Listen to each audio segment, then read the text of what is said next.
নমস্কার, আমি স্বপ্না। আজকে আপনাদের কাছে কালিদাস রচিত অভিজ্ঞান শকুন্তলম বঙ্গানুবাদের ৩য় অঙ্ক পাঠ করে শোনাব। আসুন আরম্ভ করি। তারপর যজমান শিষ্য কুশ তৃণ নিয়ে প্রবেশ করলেন। শিষ্য: আহা, মহাপ্রভাতশালী রাজা দুষ্যন্ত, তিনি তপবনে প্রবেশ করা মাত্রই আমাদের যাগযজ্ঞাদি কর্ম নির্বিঘ্নে সম্পন্ন হল। ধনুকে বাণ যোজনার কথার কাজ কি? তিনি দূর থেকে ধনুকের টঙ্কারের মাধ্যমে যেন হুঙ্কার দিয়েই বিঘ্ন সম্পূর্ণ অপসারণ করেছেন। যজ্ঞবেদী আচ্ছাদনের জন্য এই কুশসমূহ যোগ সম্পাদনকারী ঋত্বিকগণকে গিয়ে দিয়ে আসি পরিক্রমণ ও অবলোকন করে। আকাশে কার জন্য মৃণাল সহ পদ্মপত্র ও বেলামূলের প্রলেপ নিয়ে যাচ্ছ? দূর থেকে উত্তর শুনতে পেয়েছে এইরূপ অভিনয় করে। কি বললে? রৌদ্রতাপে আক্রান্ত হয়ে শকুন্তলা অত্যাধিক পীড়িতা, তার দেহ শীতল করবার জন্য এগুলি নিয়ে যাচ্ছিলে? তাহলে শীঘ্রই যাও। শকুন্তলা শ্রদ্ধাভাজন কুলপতি কর্ণের প্রাণস্বরূপ। আমিও তার জন্য গৌতমীর হস্তে শান্তিবাড়ি পাঠিয়ে দিচ্ছি। তারপর কাম পীড়িত রাজা প্রবেশ করল। রাজা দীর্ঘ নিঃশ্বাস ত্যাগ করে, তপস্যার প্রভাব কত প্রবল তা আমি জানি, এবং আরো বিলক্ষণ জানি যে এই তপবনবালা শকুন্তলা কত পরাধীন। তথাপি তার থেকে আমার মনকে নিবৃত্ত করতে পারছি না। কাম পীড়ায় অস্থির হওয়ার অভিনয় করে, ভগবান কামদেব, আপনি এবং সূর্য উভয়ই বিশ্বাসের পাত্র হলেও কামী ব্যক্তিদের নিয়ত প্রতারিত করেছেন। কেননা পুষ্প নির্মিত আপনার বাণ এবং চন্দ্রের শীতল কিরণ আমার মতন কামার্ত ব্যক্তির কাছে মিথ্যা বলে বোধ হচ্ছে। কারণ চন্দ্র তার শীতল কিরণের মাধ্যমে অগ্নিবর্ষণ করেন, এবং তুমি তোমার পুষ্পবাণগুলিকে বর্জ্যের মতন কঠিন করো। পরিক্রমণ করে যাগযজ্ঞাদি সম্পন্ন হলে যাজ্ঞিক তাপসেরা আমাকে বিশ্রামের জন্য অনুমতি দিয়েছেন। এখন কোথায় আমি আমার সন্তপ্ত হৃদয়কে আশ্বস্ত করি? দীর্ঘ নিঃশ্বাস ত্যাগ করে, প্রিয়তমা শকুন্তলাকে দেখা ছাড়া অন্য কি আর আমার আশ্রয় হতে পারে? যাই, তাকেই অনুসন্ধান করি। সূর্যের দিকে তাকিয়ে দৃষ্টিপাত করে এই প্রখর রোদের সময় প্রায়ই মালিনী নদীর তীরে লতাসমূহে পরিবেষ্টিত কুঞ্জে শকুন্তলা সখীদের সঙ্গে গমন করে। সেখানেই যাই। পরিক্রমণ করে এবং বাতাসের সংস্পর্শ অভিনয় করে দেখিয়ে, আহা, পবন প্রবাহে এই স্থানটি কি রমণীয়! পদ্মের গন্ধে সুরভিত মালিনী নদীর তরঙ্গের কণাবহনকারী পবনকে আমার এই মদনতপ্ত দেহ দিয়ে নিবিড়ভাবে আলিঙ্গন করতে ইচ্ছা হচ্ছে। পরিক্রমণ ও অবলোকন করে এই বেত্রলতায় নির্মিত কুঞ্জের সন্নিকটে সে থাকতে পারে। কেননা সে লতাকুঞ্জের প্রবেশের পথে সাদা বালির উপর অগ্রভাগে অগভীর ও পশ্চাৎ দিকে নিতম্বের ভারে গম্ভীর নতুন পদচিহ্ন দেখা যাচ্ছে। ততক্ষণে বৃক্ষের আড়াল থেকে দেখি। পরিক্রমণ করে এবং অন্তরাল থেকে দেখে আনন্দের সঙ্গে, আহা, আমার নয়ন সার্থক হলো। এই যে আমার কামনার প্রিয়তমা পুষ্পরাজিতে প্রস্তরখণ্ডের উপর শায়িত আছেন, এবং সখীদ্বয় তার পরিচর্যায় নিরত। আচ্ছা, এদের বিশ্রাম আলাপ শ্রবণ করি। দেখতে দেখতে আড়ালে দাঁড়িয়ে থাকলেন। তারপর পূর্বোক্ত অবস্থায় সখীদ্বয়ের সঙ্গে শকুন্তলার প্রবেশ। মঞ্চে দুই সখী স্নেহের সঙ্গে। সখী শকুন্তলা, পদ্মপত্রের বাতাস তোমার ভালো লাগবে কি? শকুন্তলা, তোমরা সখীদ্বয় কি আমায় বাতাস করছো? দুই সখী বিষাদের অভিনয় করে পরস্পরের দিকে দৃষ্টিপাত করলেন। রাজা, শকুন্তলাকে অত্যাধিক পীড়িতা দেখাচ্ছে। এটা কি তাহলে অত্যাধিক রৌদ্রতাপের ফল, নাকি আমি যেমন ভাবছি সেই কারণে? অথবা সন্দেহের কোনো কারণই নেই। প্রিয়তমা শকুন্তলার অসুস্থ শরীর, স্তনে তার বেনামূলের প্রলেপ দেয়া হয়েছে। এক হাত থেকে পদ্মের মৃণালে নির্মিত বালা স্খলিত হয়ে পড়েছে। তথাপি এই দেহ কত মনোজ্ঞ লাগছে। এটা সত্যি যে কন্দর্প এবং নিধার্গ উভয়েরই তাপ সমান। যুবতীদের ওপর গ্রীষ্মের পীড়ন কিন্তু এরকম সুন্দর দেখায় না। অর্থাৎ গ্রীষ্মের পীড়নে যুবতীদের এমন মনোরম দেখায় না যেমন দেখায় কন্দর্প তাপে। প্রিয়ংবদা, অনুসূয়া, সেই রাজর্ষির প্রথম দর্শন থেকে আরম্ভ করে শকুন্তলাকে কেমন বিচলিত মনে হচ্ছে। এর এই অসুস্থতা কি সেই কারণেই? অনুসূয়া, সখী, আমারও মনে এরকম আশঙ্কা হচ্ছে। আচ্ছা, একে জিজ্ঞেস করে দেখি। সখী, তোমাকে কিছু জিজ্ঞেস করতে চাই। তোমার সন্তাপ অত্যন্ত প্রবল বোধ হচ্ছে। শকুন্তলা, সখী, তোমরা যেন কিছু বলতে চাইছ। অনুসূয়া, সখী শকুন্তলা, আমরা মদনের ব্যাপারে বিশেষ কিছু বুঝি না, কিন্তু আখ্যান উপাখ্যান আদিতে কামার্থ ব্যক্তিদের যেরকম দশা শুনেছি, তোমারও সে অবস্থাই দেখছি। বলো, কি কারণে তোমার এই সন্তাপ? রোগের স্বরূপ নিশ্চিত রূপে জানতে না পারলে প্রতিবিধানের ব্যবস্থা কি করে সম্ভব? রাজা, আমি যা ভাবছি শকুন্তলাও ঠিক তাই ভাবছে। তাহলে আমি যা ভেবে নিয়েছি তা নিজের মতন ভেবেছি এমন বলা চলে না? শকুন্তলা মনে মনে, আমার যন্ত্রণা অত্যন্ত প্রবল। এখন এই মুহূর্তেই এদের কিছু বলতে পারছি না।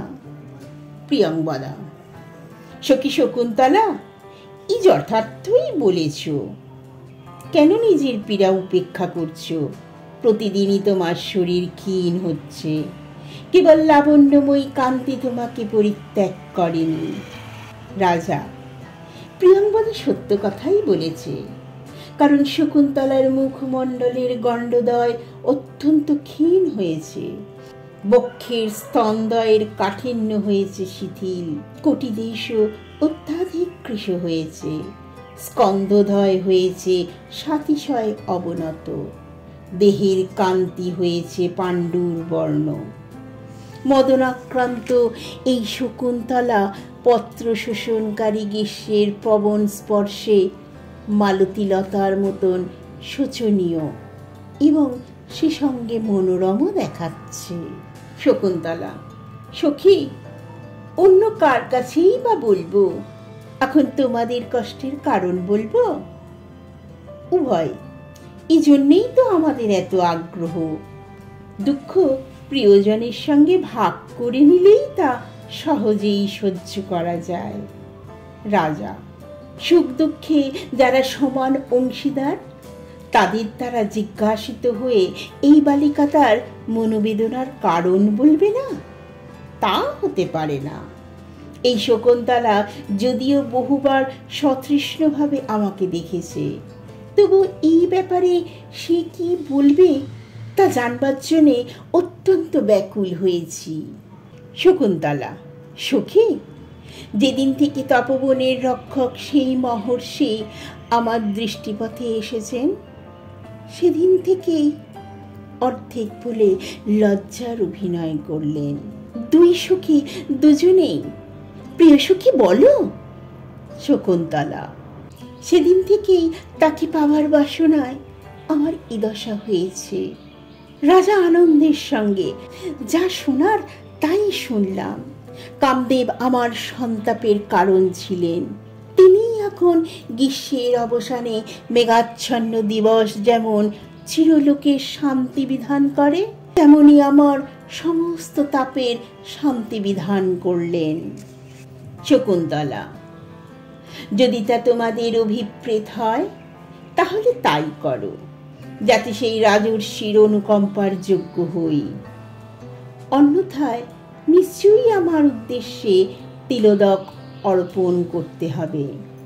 শকুন্তলা, যদি তা তোমাদের অভিপ্রেত হয় তাহলে তাই করো, যাতে সেই রাজর্ষির অনুকম্পার যোগ্য হই।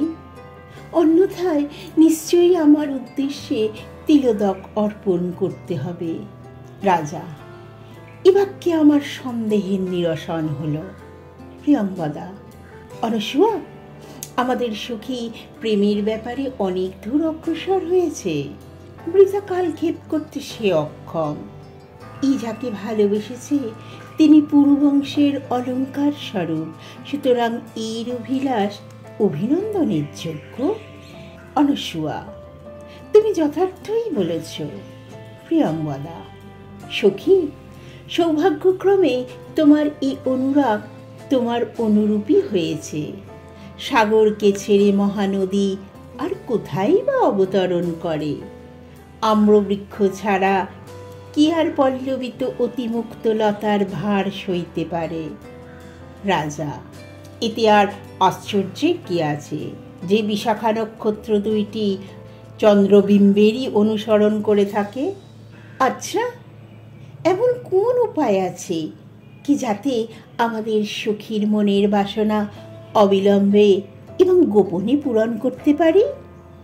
প্রিয়ঙ্বদা, গোপনে করার ব্যাপারটি চিন্তা করতে হবে, কিন্তু সত্তর করা সহজেই হতে পারে। অনুসূয়া, কিভাবে? নিশ্চিত সে রাজা এদিকে স্নেহ দৃষ্টি নিক্ষেপ করে তার মনের বাসনা বুঝিয়ে দিয়েছেন। একদিন জেগে রাত কাটানোয় তার দেহ ক্ষীণ হয়েছে।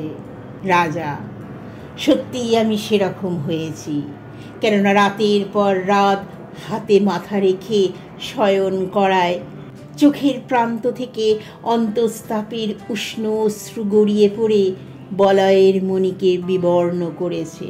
যে বলয় হাতে ধনুকের জ্যা আকর্ষণের জন্য যে ক্ষত চিহ্ন হয়েছে তা স্পর্শ করত না, তা এখন মণিবন্ধ থেকে বারবার খসে পড়ছে। আর সে সুবর্ণ বলয় আমি বারবার যথাস্থানে তুলে ধরেছি। প্রিয়ঙ্বদা, রাজার উদ্দেশ্যে প্রণয় লিপি প্রস্তুত করা যাক। সেটি দেবতার প্রসাদের ছলে ফুলের মধ্যে গোপন করে তার হাতে পৌঁছে দেয়। অনসূয়া, এই সুন্দর কৌশলটি আমার রুচিকর মনে হচ্ছে। দেখা যাক শকুন্তলা কি বলে। শকুন্তলা, কোনোদিন আমি কি তোমাদের কথায় অন্যথা করেছি কি?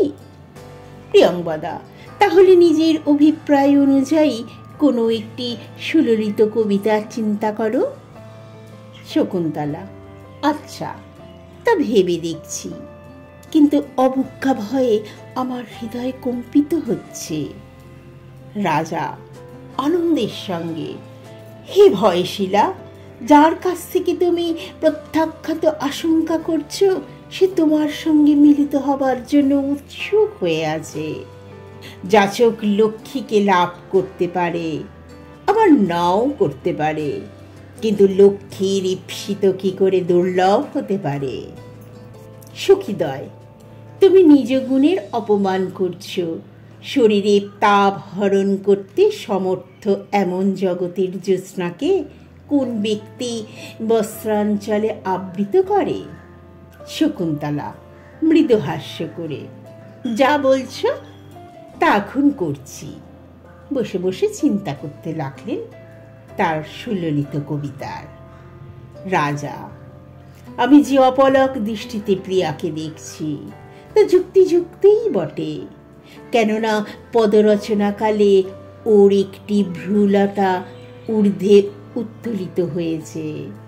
মুখমণ্ডল রোমাঞ্চিত গণ্ডদেশের মাধ্যমে আমার প্রতি তার অনুরাগ ব্যক্ত করছে। শকুন্তলা: সখী, আমি কবিতার বিষয়বস্তু চিন্তা করছি, কিন্তু লিখবার উপকরণ সমূহ এখানে নেই। প্রিয়ংবদা: সুখ পাখির উদরের ন্যায় পেলব পদ্মপত্রের নখের সাহায্যে বর্ণগুলো লিখো। শকুন্তলা উক্তরূপে লেখার অভিনয় করে। সখী, তোমরা এখন শোনো তো, এর অর্থ সমীচীন হয়েছে কিনা। সখীদ্বয়: মনোযোগ দিয়ে শুনছি। শকুন্তলা পড়তে লাগলেন। হে নির্দয়, তোমার মনের কথা জানি না, কিন্তু তোমার প্রতি একান্ত অনুরাগী আমার অঙ্গসমূহ কামদেব দিবারাত্র নিদারুণভাবে সন্তপ্ত করছে। রাজা তৎক্ষণাৎ নিকটে গমন করে: ওগো কৃষাঙ্গী, কন্দর্প তোমাকে কেবল সন্তপ্ত করছে, আমাকে কিন্তু নিরন্তর দগ্ধ করছে। দীনবান চন্দ্রকে যেমন বিপন্ন করে, কুমুদিনীকে তেমন করে না। সখীদ্বয় আনন্দের সঙ্গে অবিলম্বে উপস্থিত আমাদের মনোরথকে, অর্থাৎ আমাদের বাসনার প্রতিমূর্তিকে স্বাগত জানাই। রাজা: তোমার আর কষ্ট করার কোনো প্রয়োজন নেই। কুসুম শয্যা তোমার দেহে লগ্ন হয়ে যাচ্ছে। পদ্মের ডাঁটাগুলি শয্যায় দেয়া মাত্র তোমার দেহের তাপে শুকিয়ে গেছে এবং সেগুলি নিষ্পেষিত হওয়ার সুবাস ছড়াচ্ছে। গুরুতর রুগ্ন এরূপ শরীর নিয়ে সৌজন্য রক্ষা করার কোনো প্রয়োজন নেই। অনুসূয়া: বন্ধু, এই শিলাতলে আপনি অলঙ্কৃত করুন। রাজা উপবেশন করলেন। শকুন্তলা লজ্জিত হয়ে দণ্ডায়মান থাকলেন।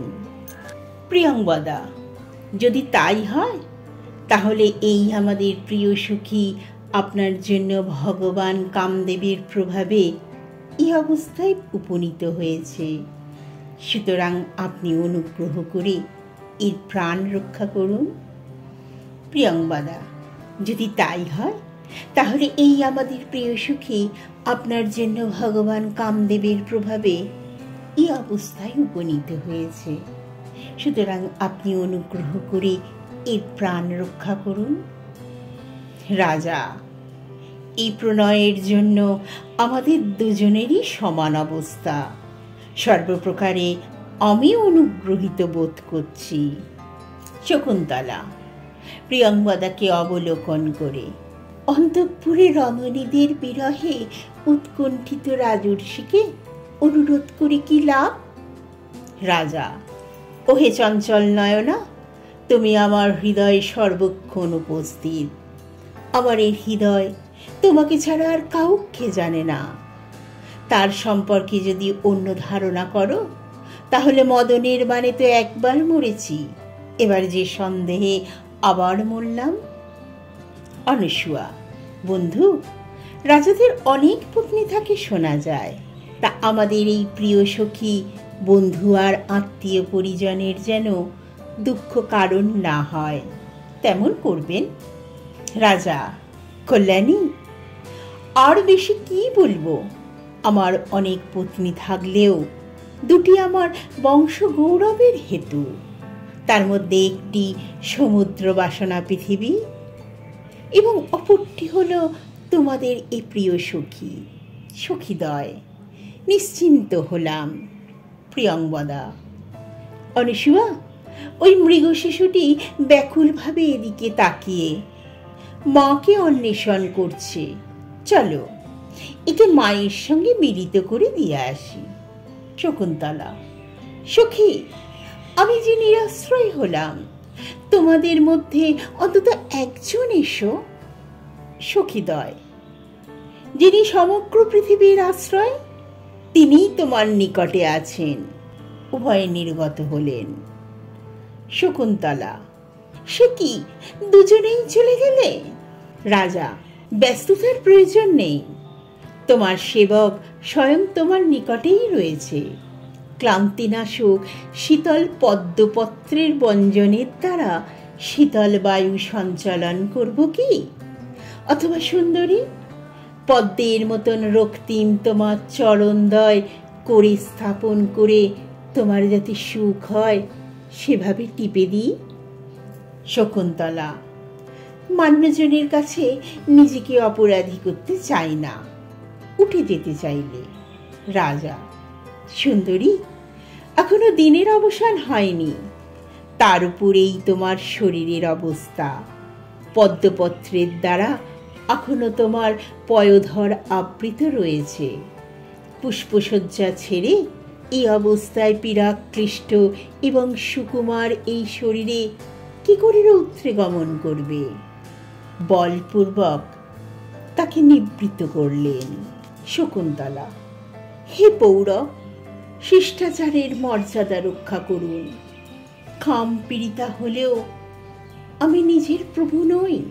রাজা, গুরুজন থেকে ভয়ের কারণ নেই। শ্রদ্ধাভাজন কুলপতি সকল ধর্ম জানেন। তোমার বিষয় জেনে তিনি কোনো অপরাধ বিবেচনা করবেন না। তাছাড়া অনেক রাজর্ষি কন্যা গান্ধর্বমতে পরিণয় সূত্রে আবদ্ধ হয়েছে এবং তাদের পিতাদের অনুমোদনও লাভ করেছে, এরূপ শোনা যায়। আমাকে ছেড়ে দিন, আমি আবার সখীদের কাছে যাই। রাজা, আচ্ছা, তোমাকে ছেড়ে দেব। শকুন্তলা, কখন? রাজা, সুন্দরী, পূর্বে কেউ আস্বাদ গ্রহণ করেনি এমন পেলব অধরের সুধা আমি প্রথমে পান করব, যেমন করে ভ্রমর সদ্য বিকশিত ফুলের মধু পান করে, তৃষ্ণা চরিতার্থ করে। তারপর তোমাকে ছেড়ে দেব। শকুন্তলার মুখমণ্ডল তুলতে চেষ্টা করলেন। শকুন্তলা তা পরিহার করার অভিনয় করলেন। চক্রবাক বধূ, প্রিয় সহচরকে বিদায় দাও। রাত্রি সমাগত শকুন্তলা অত্যন্ত ব্যস্ততার সঙ্গে। পৌরব, নিশ্চয়ই আমার শরীরের অবস্থা জানবার আগ্রহে আর্যা গৌতমী এদিকে আসছেন। এখন আপনি বৃক্ষের অন্তরালে প্রচ্ছন্ন হয়ে অবস্থান করুন। রাজা, এই যাচ্ছি, আত্মগোপন করে থাকলেন। তারপর পাত্রহস্তে গৌতমী প্রবেশ করলেন, সঙ্গে দুই সখী, অনস্যা ও প্রিয়ংবদা। দুই সখী, আর্যা গৌতমী, এদিকে এদিকে। গৌতমী শকুন্তলার নিকটে গিয়ে, বৎসেঙ্গ, তোমার শরীরের তাপ কিছু হ্রাস পেয়েছে কি? শকুন্তলা, মানিনি, আজ কিছু হ্রাস পেয়েছে। গৌতমী, এই কুশোদকে তোমার শরীর নিরাময় হবে। শকুন্তলার মস্তকে শান্তিজল সিঞ্চন করে। বৎসেঙ্গ, দিনের অবসান হতে চলেছে, চলো পর্ণকুটিরে ফিরে যাই। চলতে লাগলেন। শকুন্তলা মনে মনে, হে হৃদয়াঙ্গ, প্রথমে অভীষ্টজন অনায়াসে উপস্থিত হলে, তুমি তখন কাতর ভাব ত্যাগ করতে পারোনি। এখন চলে যাবার পর কি তোমার অনুতাপ করা সঙ্গত? কয়েক পদক্ষেপের পর প্রকাশ্যে তোমার সম্ভোগের জন্য আহ্বান করছি। অন্যদের সঙ্গে শকুন্তলা দুঃখের সঙ্গে প্রস্থান করলেন। রাজা পূর্বস্থানে গমন করে দীর্ঘ নিঃশ্বাস ত্যাগ করে, হায়, অভিলাষ সিদ্ধির পথ প্রতিবন্ধক বহুল। সেই সুলোচনা শকুন্তলা বারংবার তার অধরষ্ঠ অঙ্গুলি দ্বারা আবৃত করছিল। নিষিদ্ধ বাক্য উচ্চারণ করার কালে তার মুখখানা অত্যন্ত বিহল ও মনোরম হয়েছিল। সে কাঁধের দিকে মুখ ঘুরিয়ে আত্মরক্ষায় ব্যস্ত ছিল। আমি সে মুখ কোনোভাবে তুলে ধরতেও চুম্বন করতে ব্যর্থ হয়েছি। এখন কোথায় যাই? অথবা প্রিয়াভুক্ত এবং আধুনা প্রিয়ামুক্ত লতামণ্ডপেই মুহূর্তকাল অবস্থান করি, চারিদিকে দৃষ্টিপাত করে। এই যে শিলাখণ্ডের ওপর শকুন্তলার দেহ বিমর্দিত পুষ্প নির্মিত শয্যা রয়েছে, নখের দ্বারা পদ্মপত্রে রচিত আধুনা মলিন প্রণয় লিপি দেখা যাচ্ছে। এখানে আবার শকুন্তলার হস্ত থেকে খলিত মৃণাল বলয় পড়ে রয়েছে। এই সকল বস্তুতে আমার দৃষ্টি নিবদ্ধ হওয়ায় এই বিতস কুঞ্জ শূন্য হলেও সহসা এখান থেকে অন্যত্র চলে যেতে পারছি না। হে রাজা, সন্ধ্যাকালে যজ্ঞক্রিয়া আরম্ভ হতেই প্রজ্বলিত অগ্নি সমন্বিত যজ্ঞবেদীর চারিদিকে বিক্ষিপ্তভাবে ভীতি সৃষ্টিকারী সন্ধ্যাকালীন মেঘের ন্যায় পিঙ্গলবর্ণ মাংস ভক্ষণকারী রাক্ষসদের ছায়া নানাভাবে বিচরণ করছে। রাজা, এই আমি আসছি নির্গত হলেন। এখানেই তৃতীয় অঙ্কের সমাপ্তি।